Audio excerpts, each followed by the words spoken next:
The surface of the river shimmered under the moonlight, a deceptive serenity masking the chaos below. Nneoma struggled to keep her head above water, her hands thrashing as the weight of the chain dragged her down. Beside her, Uzo's face was a blur of desperation, his cries muffled by the river's roar. Above them, the shadow of a man loomed on the riverbank, his voice cutting through the night like a blade. "You should have stayed within your bounds, Nneoma," he said, his tone cold as the water that threatened to claim her. "Now you'll both pay the price." Village was alive with the hum of evening activity, children darting between the thatched huts, women chatting as they carried clay pots on their heads, and men returning from the river with nets heavy with fish. The Niger River glistened under the golden embrace of the setting sun, its currents calm yet deep, mirroring the secrets it held. Nneoma dipped her feet into the water, letting its coolness soothe the aches from her long training session. She watched as the ripples spread outward, as if carrying her thoughts away. To anyone watching, she was the picture of a determined young athlete, but beneath the surface, she harbored a love that defied her family's strict traditions, a love that could destroy everything she had worked for. "Nneoma," she turned sharply, her heart racing, but it was only Uzo, his silhouette outlined against the fiery horizon. He approached cautiously, his eyes scanning the surroundings for anyone who might have followed him. "You shouldn't have come," she said, her voice barely above a whisper. "And yet here I am," he replied with a grin sitting beside her. "What kind of man would I be if I let a few rules keep me from seeing you?" She smiled despite herself, but the weight of their reality quickly returned. "Uzo, I heard Adai's talking to father earlier. She saw us last week. If she tells him—" "She won't," Uzo interrupted, his tone firm. "She's all talk." But Nneoma wasn't convinced. Adai's jealousy of her had always been a thorn in their relationship. Where Nneoma excelled, Adai's struggled. And now, it seemed, her cousin had found a way to bring her down. Next morning, Nneoma awoke to a tense silence in the household. Her father, a towering man with a voice that commanded respect, sat by the doorway, his brows furrowed in thought. Her mother busied herself with grinding yams, avoiding Nneoma's gaze. When her father finally spoke, his words sent a chill down her spine. "Nneoma, come here." She obeyed, her hands trembling. On the table lay a photograph, slightly crumpled but unmistakable. It was her and Uzo, sitting by the river, their hands intertwined. "Is this how you repay everything we've done for you?" her father thundered, slamming his fist on the table. Father, I can explain." "There is nothing to explain," he roared. "You will bring shame upon this family. Do you think your foolishness will be forgiven when the elders see this?" Her mother finally looked up, tears brimming in her eyes. "Nneoma, you know the arrangement with Chibuzo. This is a disgrace." Nneoma felt her chest tighten. She had always known this day would come, but she wasn't ready for the weight of it. "I love him," she said, her voice breaking. "And I won't marry Chibuzo. I can't." Her father's expression darkened.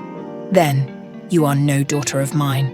That night, Nneoma met Uzo by the river, her face streaked with tears. "They know," she said, her voice shaking. "Adai's betrayed me. My father has disowned me."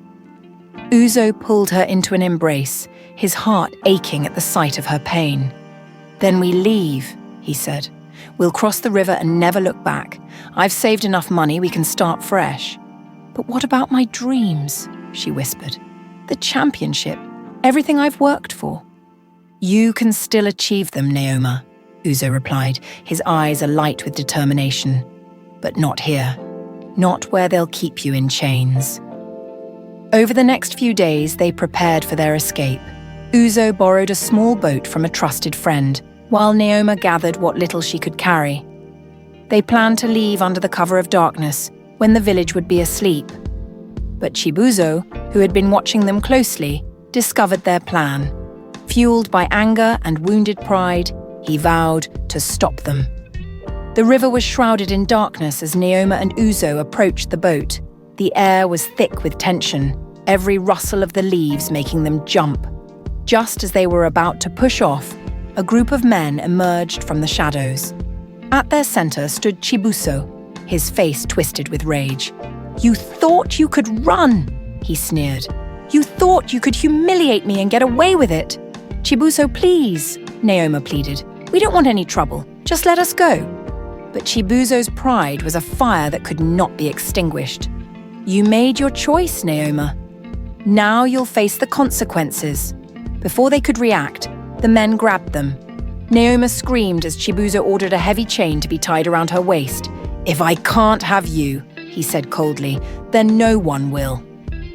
With a shove, she was thrown into the river. The cold water engulfed her, the weight of the chain pulling her down. Panic surged through her as she thrashed against the current, her lungs burning for air. Above her, Uzo fought like a man possessed, breaking free from his captors and diving into the river after her. His strong arms reached her just as her strength was fading. "Hold on," he gasped, pulling her upward. Together they fought against the chain and the merciless current. Nneoma's training kicked in, her body moving on instinct. Finally, they broke the surface, gasping for air. The next morning, news of the attack spread through the village. Chibuzo's actions were exposed, thanks to one of his friends who couldn't bear the guilt. Nneoma and Uzo returned, battered but alive, and confronted the elders. With her head held high, Nneoma spoke of the courage it took to defy tradition and the love that had nearly cost her life. The elders, moved by her story and shamed by Chibuzo's actions, declared that no one should be forced into a marriage against their will. The village square was unusually silent, the air thick with tension. Nneoma stood before the council of elders, her injuries barely concealed under the loose wrapper she had hastily tied around herself. Uzo stood beside her, his eyes burning with defiance, a stark contrast to the submissive stance expected of men in such gatherings. The elders, seated in a semicircle on intricately carved stools, eyed the pair with a mix of anger and curiosity. At their center was Chief Ezenwa, Chibuzo's father, whose presence loomed like an ominous shadow over the proceedings. "You dare to defy the traditions that have bound this village together for generations," Chief Ezenwa thundered, his voice echoing across the square.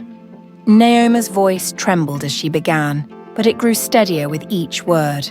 "I defy no one, but I refuse to be a prisoner of a tradition that sees love as a crime." What Chibuzo did was not about tradition. It was about his pride and his cruelty. Gasps rippled through the crowd. Never had anyone, let alone a young woman, spoken so boldly to the elders. Elder Nwachukwu, the oldest and most respected of the council, leaned forward. His voice was calm but firm. "Is this true, Chibuzo? Did you attempt to take this woman's life out of jealousy?" Chibuzo, who stood at the edge of the gathering with his father, clenched his fists. "She humiliated me. She disrespected our agreement. You tried to kill her," Uzo interrupted, stepping forward. "You and your men left her to drown in the river. Is that the kind of man you want leading this village one day?" Murmurs filled the air, the weight of the accusations sinking in. Chibuzo's friends, who had been part of the ambush, exchanged uneasy glances. Finally, one of them, a young man named Obiora, stepped forward. "It's true," he confessed, his voice shaking. "We followed Chibuzo's orders, but I couldn't go through with it. I tried to stop him, but he wouldn't listen." The crowd erupted into chaos. Chief Ezenwa's face darkened as his son's actions were laid bare. The other elders called for silence, their expressions grim. Elder Nwachukwu turned to Nneoma and Uzo. "You have shown great courage both in love and in standing here today. This council will deliberate on the matter of Chibuzo. But as for you, Nneoma, what do you seek from us?" Nneoma met his gaze, her voice steady. "I seek the right to live my life without fear. I seek the right to love without shame. And I seek justice for what was done to me." Council's decision was swift. Chibuzo was stripped of his position as the heir to the village leadership, and his actions were declared a disgrace to the community. He and his father were ordered to pay reparations to Nneoma's family, a public acknowledgement of their wrongdoing. But Nneoma's battle wasn't just against Chibuzo. It was against a culture that had long seen women as commodities to be traded for alliances. Her stand became a turning point for the village. Women inspired by her courage began to speak out against oppressive practices. Even her father, who had disowned her just days before, approached her with tears in his eyes. "Nneoma," he said, his voice breaking, "I was wrong. You are my daughter, and I am proud of you." Despite the newfound respect in the village, Nneoma and Uzo decided to leave. The wounds of betrayal and near death were too fresh, and they knew they needed a fresh start. They moved to Abuja, where Nneoma found a coach willing to help her train for the National Swimming Championships. Uzo found work at a local market, his earnings modest, but enough to support their humble life together. Their days were filled with challenges, financial struggles, grueling training sessions, and the lingering trauma of their past. But their love remained unshaken, a beacon that guided them through the darkest of times. 2 years later, Nneoma stood at the edge of an Olympic-sized pool, her heart pounding as the announcer called her name.